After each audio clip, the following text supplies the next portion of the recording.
Greetings and welcome back to room 303 in our chats with Emily as we are calling our readings through the poetry of Emily Dickinson. We are in the Johnson edition and we turn out to poem 423, The Months Have Ends, the Years Are Not. Now, this is another poem that is trying to deal with the question of death. Some have called this another death poem of Emily. I think of this as more a theodicy, though. Our assumptions are that you've been following our stuff at learnstrong.net, down that left-hand side, Chats with Emily, our playlist. You'll remember in our set of introductory comments, we talked about the big five in room 303.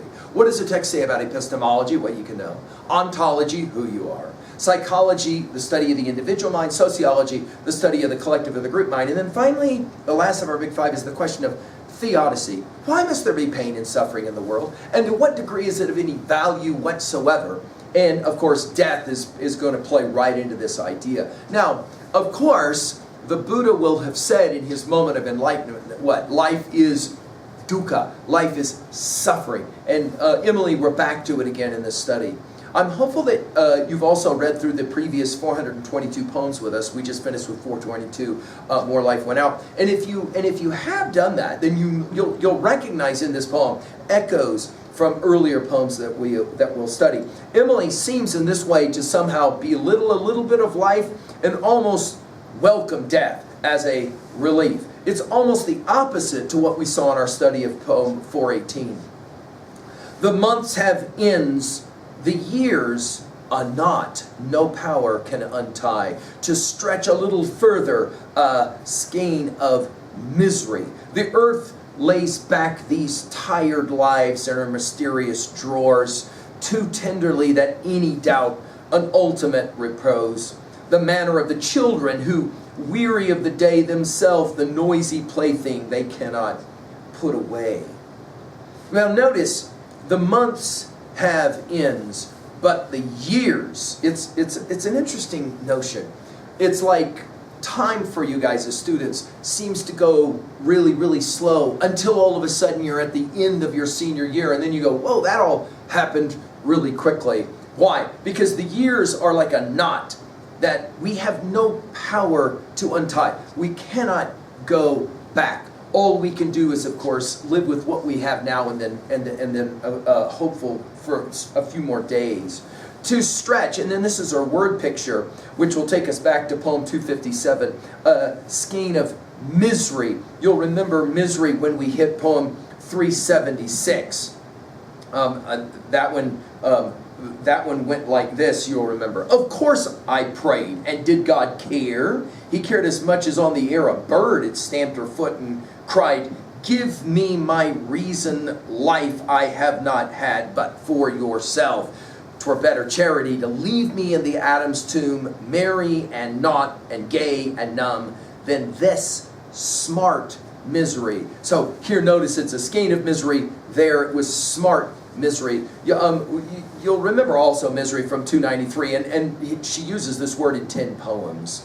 The earth, this is interesting to talk about the grave this way, lays back these tired lives. Notice all the language of fatigue in this amazing little poem. In her mysterious drawers, I can't help but think of Whitman's Song of Myself, Passage 6. What is the grass but the beautiful uncut hair of grace?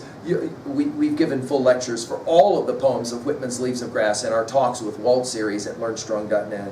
Notice, it's as if our lives become so fatigued that death folds us up the way you would a dress or something and puts it in this mysterious drawers. You'll remember mysterious from 117 and 167.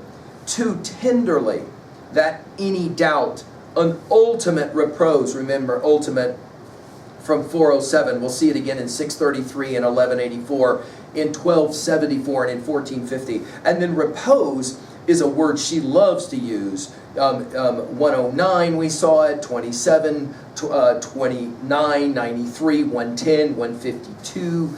We'll see it again in 718 and 942 and 943 as well as in 1068 and 1334. Repose. In other words, our death is like folding up garments and putting it in some kind of a large drawer. Interesting, given obviously the grave itself.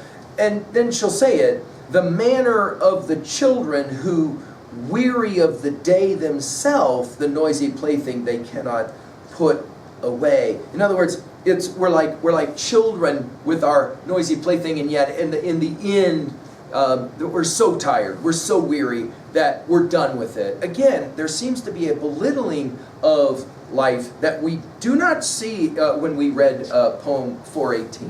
What is the message here? I think the argument that she's making is that sometimes life can seem so hard that we actually would welcome death. At 2b, I'm amazed at the fatigued language, right? Stretch, misery, tired, mysterious, weary, all works.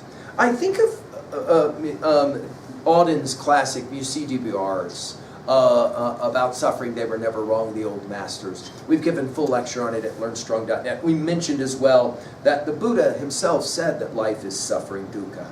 Finally, at 3b, how do you think about the suffering, the weariness of life? And is it true that sometimes life can be so hard that we welcome death? Thank you.